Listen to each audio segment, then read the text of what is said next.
Dr. Reiner, what prompted you to write this op-ed at this particular moment?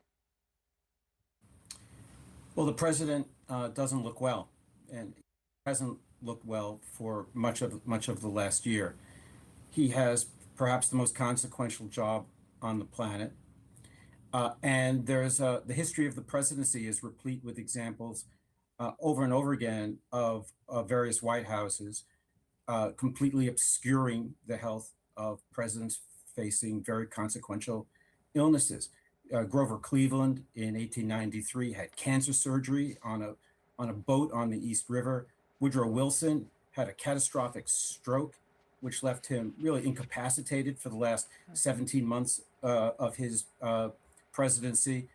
And in the last administration, there were major concerns about the health of President Biden and how forthcoming the Biden White House was in the health of Mr. Biden. So I'm concerned when I watch the president, as you outlined. He's had multiple very visible ailments, and it's really not hard to see. He's one of the most photographed people ever to hold maybe the most Yeah. photographed person ever to hold the office of the presidency. He has these really obvious bruises on both hands that just will not go away. He's had really very severe swelling in his legs. And maybe most disturbingly to me, for the last several months, he has fallen asleep in the Oval Office and in other very public venues over and over and over again. And we have never Can seen I? this before. I just want. Yeah. Yeah, I just want.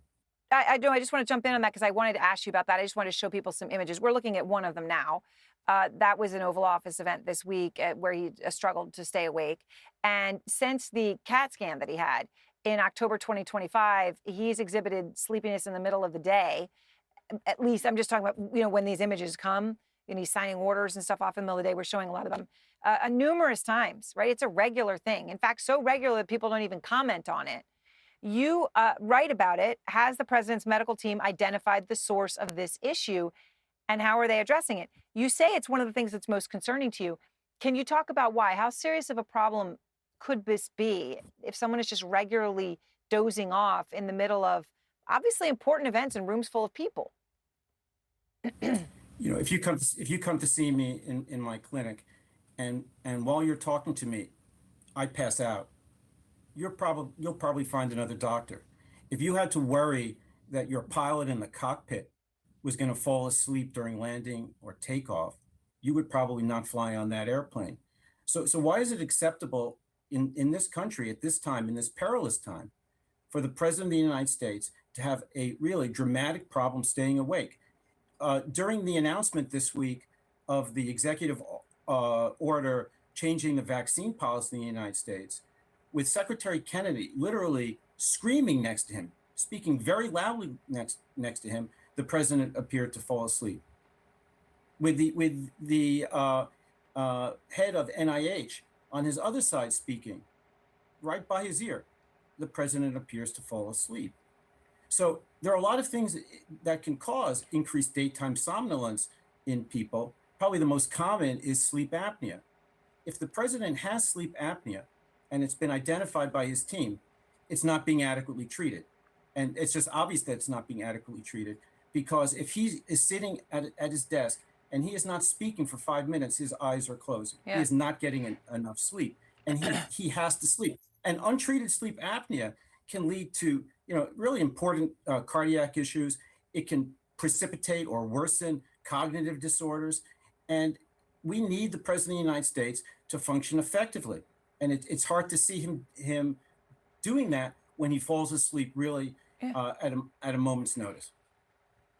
I want to ask you about one other thing that you've pointed out is very significant, which is the visible swelling that we have all seen in Trump's legs, right? It's in photos, everybody's Yeah. seen it.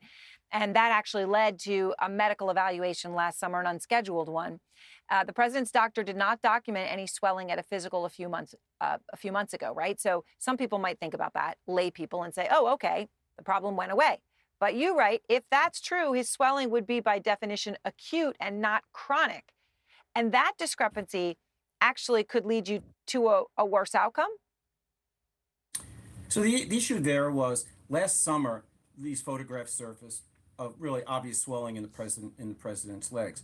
The problem was that 3 months earlier, during his first annual physical exam, his physician, Dr. Barbabella, documented that the president had no edema, no swelling in his legs. And then just a few months later, he now has massive swelling, which by definition would now be acute since he didn't have it before. And that's a different diagnostic, concern. There are issues, there are cardiac issues, there are kidney issues that can cause that. The president's swelling has been described as chronic venous insufficiency, which is very common. And if he has that, I hope he has that, because Yeah. that's really a benign issue that you see in older people. But if indeed he didn't have any swelling 3 months before, and now he has this, what appears to be sort of massive swelling of his legs, that's a much bigger concern. Yeah. But that has not been addressed, by the White House. Really, none of these issues have been adequately addressed. His bruising, his left hand isn't bruising from vigorous handshaking. His daytime somnolence, that was completely, omitted from the president's last physical exam. And it's an apparent finding. I mean, anyone who watches the president Yeah. can see this. And it's distinctly not normal, but it's become normalized. Oh, the president is just asleep. Yeah. It's not normal. And it really No, needs it's to be not. addressed. It's like we're all sort of lobsters in boiling water, right? It's just sort of the bar Right. of what would cause people to say there's an issue has changed because we become sort of inured to it.